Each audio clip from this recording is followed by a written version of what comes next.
John, I want to understand the world, and I know metaphysics is the philosophical approach to seeing the kinds of critical questions that you can ask to find the most general features of the world. So, what I want to try to understand are what are some of those general features of the world that we want to ask these deep questions about? Yeah, so I'll give you some examples of general structural questions that metaphysicians ask, but it's good to realize that all the way along, I mean, they're free to draw on whatever they can learn from logic and from science. But Sure. so I'm not saying it's they're an island, intellectual island. So just very quickly, some categories of questions. One category of question is drawn from ontology, which sorts of things exist, and there are lots of questions that you can ask of that form. Do numbers exist? Do truths exist? Does time exist? Do points of space exist? Do minds exist? Yeah, questions of existence. Questions about the nature of necessity and possibility have sort of been important to metaphysics. What is it for things to be necessary or possible? What sorts of things are necessary and what sorts of things are impossible, and so on. What are features that I couldn't have existed without, and what kind of features could I have existed without? I mean, I could have existed without wearing a dark T-shirt. I couldn't have existed, but plausibly I couldn't have existed without being human. So we have the beginnings of a distinction between essential features and accidental features, and it'd be nice to see if there's anything structural and general we can say about that kind of distinction. So under the heading of modality, all these questions about necessity and possibility, their nature and their distribution. That's the second category. Time. The way we talk is permeated by sort of tensed perspectival thinking. There are the way things there are now, the way things there will be, was. So we have a perspectival way of thinking about time. And then there's at least one kind of question is, well, what does that reveal or correspond to in terms of the structure of reality? Is now like here? I mean, we talk about, we say we're here and not there, but that doesn't seem to tell us very much about the world. I mean, here isn't special in the grand scheme of things. Not spatial. It just happens to be where we are. Right. Should we think of now as not special in the grand scheme of things, just where we are temporally, as it were? Or is there something very special about now?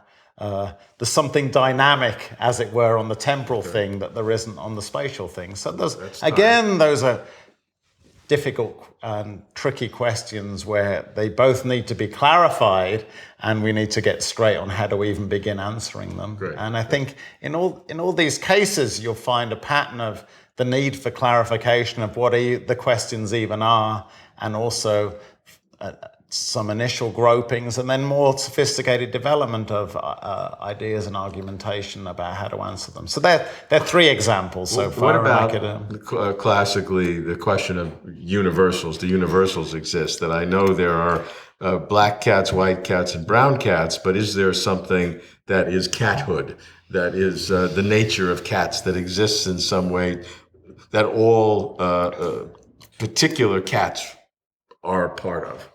So at least one starting point is to notice that we certainly talk as if there are things like that. We say, oh, there are many things that you and I have in common. I mean, that's the way we talk. There are many things that you and I have in common.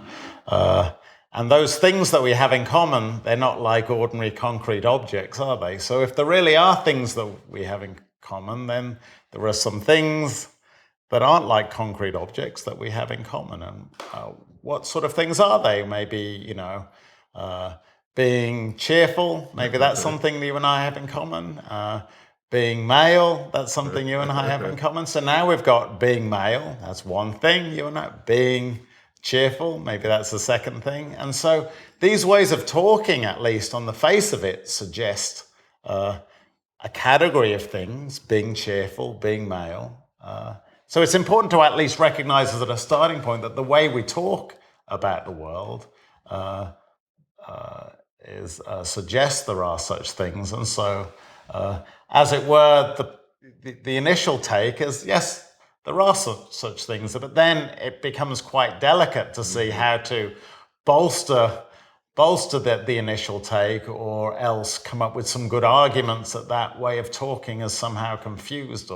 But I mean, you can yourself see it's not going to be very easy to come up with some argument to the effect that it's confused. One kind of strategy philosophers have gone for is to paraphrase away these ways of talking. So let's take an easy example. I mean, we talk as if they're relaxed. We say, oh, there's a lack of cheese in the fridge. Yeah. But when it feels really strange to then think, oh, so there is this thing, a lack.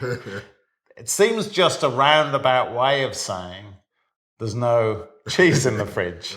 Right. There's been a trend of thinking that just as the claim that there's a lack of cheese in the fridge is just a roundabout way of saying there's no cheese in the fridge and there aren't these things lax, there's been the thought, hey, maybe when I say there's something that you and I have in common, cheerfulness, that's just a roundabout way of saying we're both cheerful. Yeah.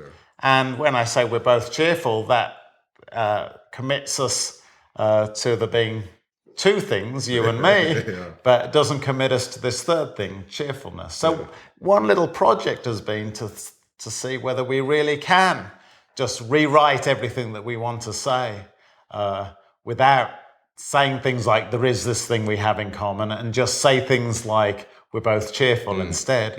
And interestingly, it's been harder than you might think to rewrite everything. I mean, think about how do we rewrite the claim that yellowness is more similar to being orange than to being blue. I mean, that's something we think gets at some kind of truth. Yeah, well, if you don't think it's a truth about this thing yellowness and this thing orange hood and this thing blueness, then you want to rewrite it, just like we rewrote the thing about cheese and the thing about cheerfulness. And it's quite tricky to rewrite. We can't just say, well, every yellow thing is more similar to every orange thing than it is to every blue thing, because each thing will have all sorts of qualities. It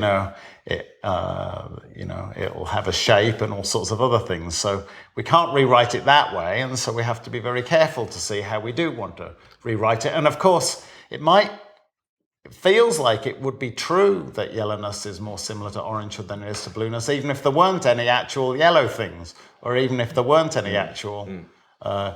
in fact, there might be some things that don't fall under a certain shade of color, but that wouldn't stop there being truths about that shade of color.